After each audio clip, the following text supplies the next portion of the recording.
Harry's Wife, A Lesson Royal Narcissist, Part 45.3.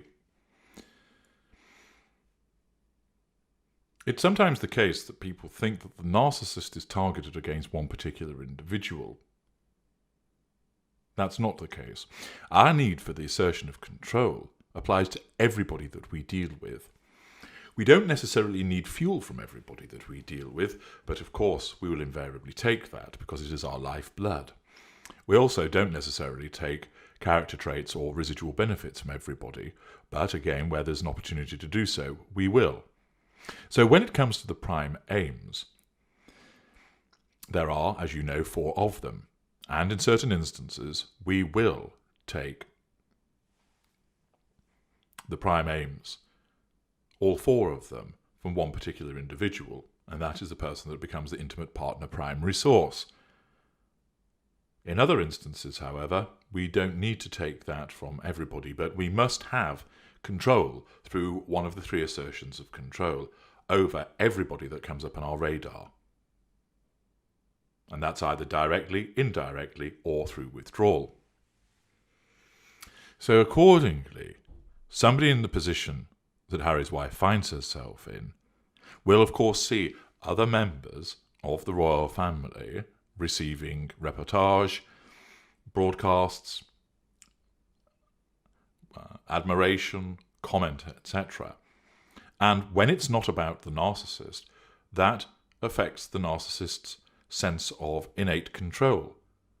So it's not just the Duchess of Cambridge who might be seen as somehow the sworn enemy of Harry's wife, which of course is a one-way street, at least to begin with.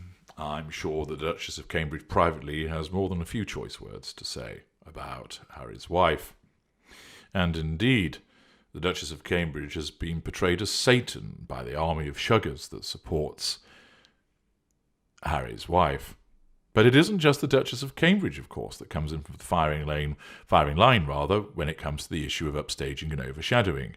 As I've explained, demonstrated that this happened to the Duchess of Cambridge, has also happened with regard to Camilla, and also even the deceased Prince Philip, and suppose by extension that would include upstaging Her Majesty the Queen as well. Other members have fallen foul of this necessity of the assertion of control through upstaging, and this includes Princess Eugenie. The Mail Online reported earlier this year, February 2021, with an article by Claire Terrell, royal fans claim Prince Harry and Harry's wife's baby news has upstaged new mother Princess Eugenie again after couple announced first pregnancy at her wedding. The article goes on to state, new mother Princess Eugenie no doubt has her hands full with her baby son, but royal fans have rushed to her defence on social media, claiming that the news of Harry's wife's pregnancy has stolen her thunder for the second time. Stolen thunder is something that is popping up quite a lot, isn't it? Harry and his wife, who currently reside in California, announced yesterday that they were expecting their second child, 5 days after Princess Eugenie, 30, and Jack Brooksbank, 34, welcomed a baby boy on Tuesday, and only 2 days after Eugenie was discharged from hospital. Fans on Twitter said that Harry and his wife should have waited longer to break the news of their pregnancy in order to let Eugenie have her moment and release the first images of a newborn and his name first. They likened the awkward timing to how Harry and his wife announced their first pregnancy with their son Archie to the rest of the royal family during Eugenie's wedding in October 2018, days before the official Buckingham Palace announcement.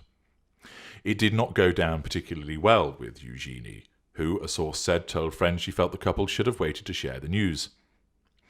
Omid Scobie and Caroline Durand reported in the biography Finding Freedom.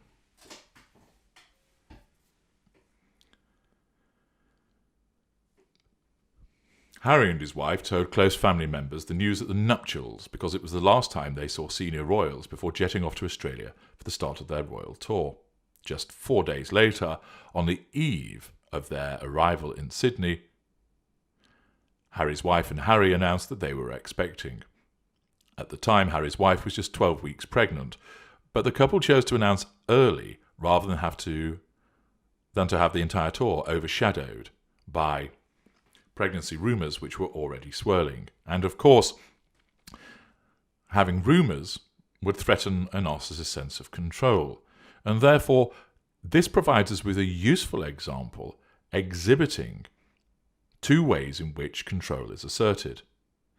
The first is with regard to somebody else's news about their marriage being announced, taking the spotlight away from Harry's wife, thus threatening control, which therefore means that her narcissism causes her to need to assert control, resulting in the news about the pregnancy being announced.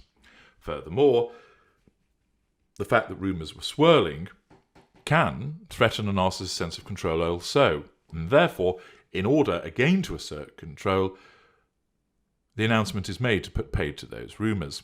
Remember, a non-narcissist may make an announcement to put paid to rumours, but the basis for doing so is different from that of a narcissist.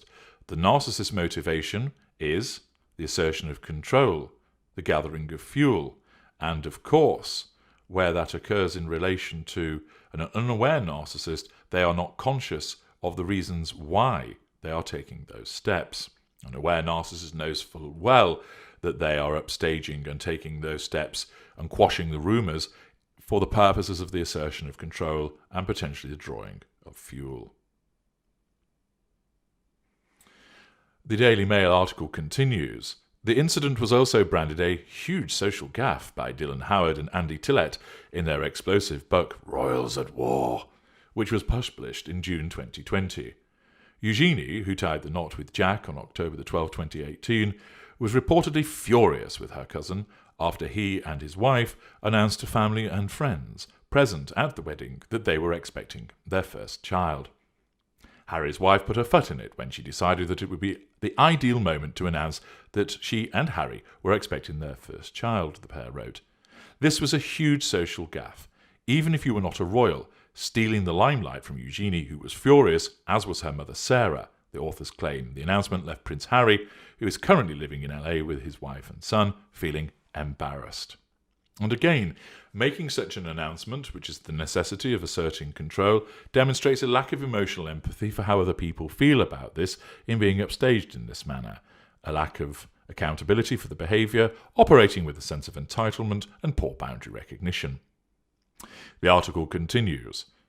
The pregnancy was announced to the public on the 15th of October 2018, which coincided with the 59th birthday of Eugenie's mother, Sarah Ferguson, on the eve of Prince Harry and Meghan's tour of Australia and New Zealand. Now, fans say the timing of the couple's latest announcement was poor form, even if unintentional. They had to announce it when Eugenie just gave birth. It looks like something against her. They did the same at their wedding, one fan wrote. So happy for the couple, but again, she couldn't give Eugenie a week before stealing her thunder. First their wedding, and now this. And as I've mentioned previously, where this happens once or twice, it could be the consequence of poor press management or just sheer coincidence. But we've seen a repeated pattern, and there are other examples that continue to exemplify this behaviour. All about me, being self-obsessed, and for the purposes of ensuring that control is ensuring that it is asserted over other individuals without any care for how it impacts upon those people, without any consideration for how it actually looks, where of course you're dealing with an unaware narcissist because the collateral consequences are not being considered by the narcissism as part of the necessity of the assertion of control, because that is what the narcissism must do in the moment. So, not once, but twice did Eugenie find herself falling foul of Harry's wife's need to assert control in such a manner as upstaging. Part 45 has demonstrated the repeated manner of this behaviour, and it is another facet of the narcissistic dynamic. Upstaging might be by somebody realising that a friend is holding a party, so the narcissist holds a party on the same evening. It might be turning up late to an event and making a scene on arrival, or pretending to be ill, or causing a scene when, for instance, at a wedding, the couple are taking their first dance. Some individuals do it by provoking a fight, provoking arguments. Some do it by becoming outrageously drunk. Others do it by grabbing the mic and jumping on the stage and starting to serenade the wedding guests, thinking that they're being funny and clever, when of course all they're doing is actually embarrassing themselves, but the narcissism will not let them see that. And upstaging individuals. You will probably, those of you who are acquainted with narcissism, be able to think of numerous examples of romantic narcissists, social narcissists, and familial narcissists upstaging events. No event, no occasion is safe from the upstaging behaviour of the narcissist. Weddings, funerals, birthdays, anniversaries, graduation ceremonies. Whatever it might be, there will be occasions where the narcissist will need to assert control in this manner, because the fact that it is about somebody else threatens the narcissist's control, prompting the response. The nature of the response, of course, varies dependent upon the evolved state of the relevant narcissist, from lesser through mid-range to greater and ultra. But once again, this is a form of manipulation that is utilised for the purposes of the assertion of control, the nullification of any threat to control, and the drawing of fuel. I'm H.G. Tudor. Thank you for listening.